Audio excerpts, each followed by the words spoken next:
morning, everyone. We got up early this morning. We're doing a little road trip this morning. We are taking part in Virginia State University's Agricultural Field Day. I've never been to one of these events, but I hear it's just a phenomenal event to attend if you're into gardening. And so hopefully I'll be able to get some video and some photographs and share with you, all of our viewers here with Hall Family Farms. So let's get this tour started. It's about 7:20 right now. I think the event's going to start at 7:30 and go till about 11:30 or 12. So anyway, super excited. We'll talk to you later. So the first order of business was to go to the registration tent, which you see to the left, and sign in. And then after we signed in, went over and visited the tent on the right that had various vendors. Now on to our first exhibit, the Aquaponics and Hydroponics greenhouse. This was an awesome experience. Just check out those strawberries there, will you? Now we're going to ease in and listen to one of the instructors talk about this particular exhibit.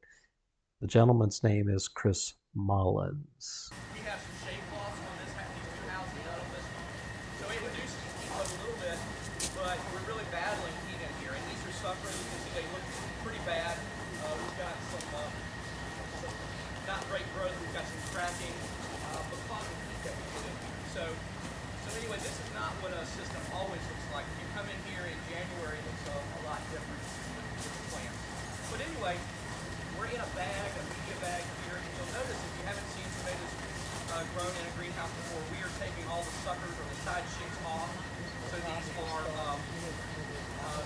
lining up with one stem. So if you grow tomatoes at all in the garden, for example, or even on plastic film, you're going to not prune it like this at all.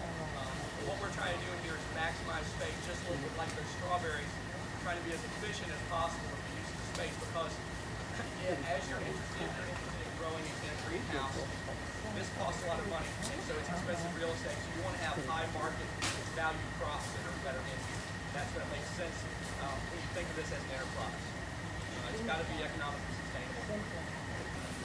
Well, let's take a closer look at these tomatoes that Chris Mullins was talking to us about during the tour. They don't look too bad to me. They look pretty good, actually.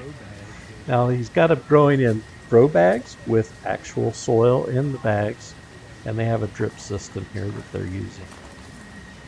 But I think these look pretty good.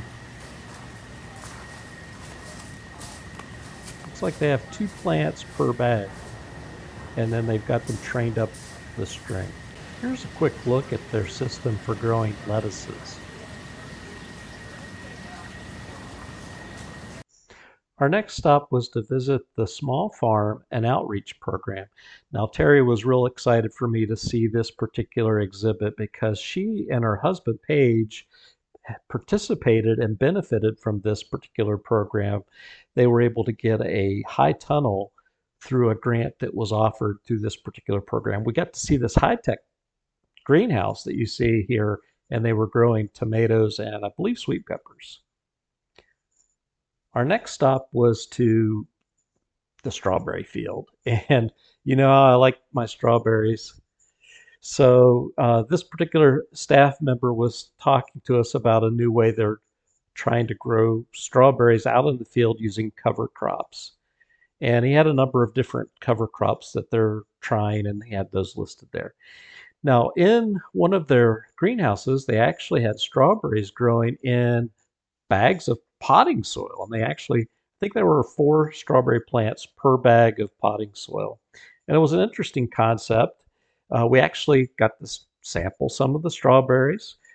Didn't get any pictures of the other fruit fields and greenhouses, but they had raspberries and blackberries and blueberries, and some of those blueberries were really, really good.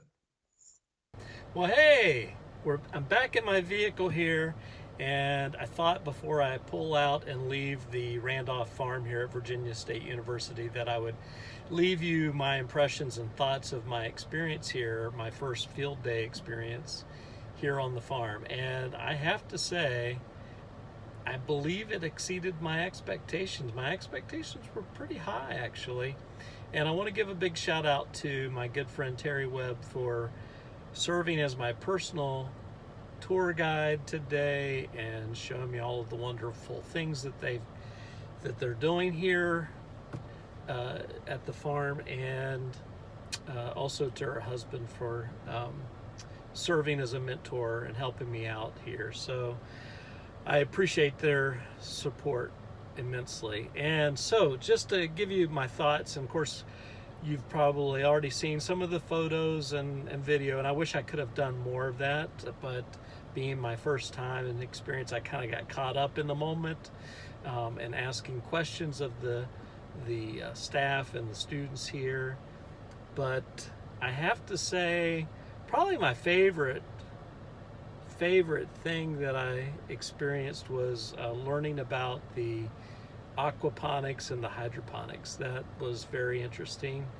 It was all interesting, but that was probably the most interesting to me. It's something I think I might want to try to experiment with here at my farm and on this channel. So you may see future episodes with that. So, but that was very interesting.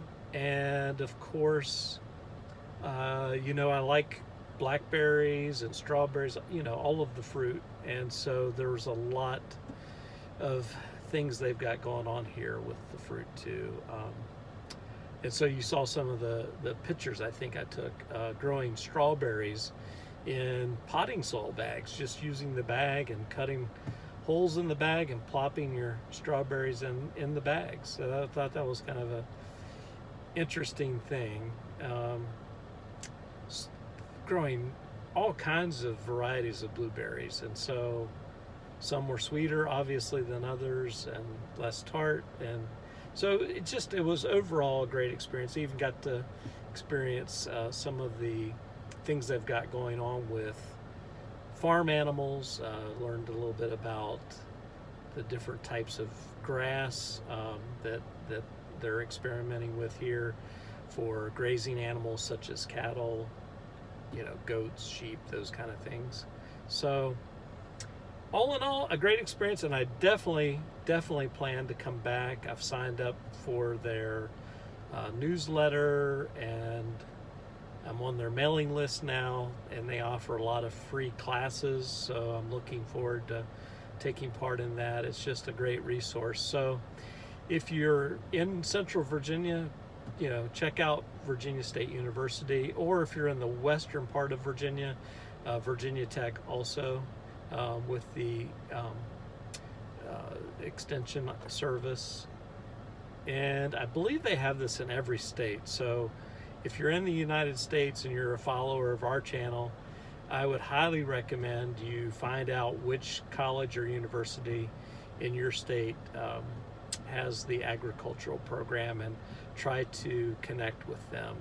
They seem to have a great knowledge of things that they're doing, and they like to share and help out people, even just people who are growing food in their backyard. So anyway, those are just some of my parting thoughts, and definitely will do much more videoing and taking pictures the next time. It was just a lot to take in, and I got caught up in the moment, so I apologize.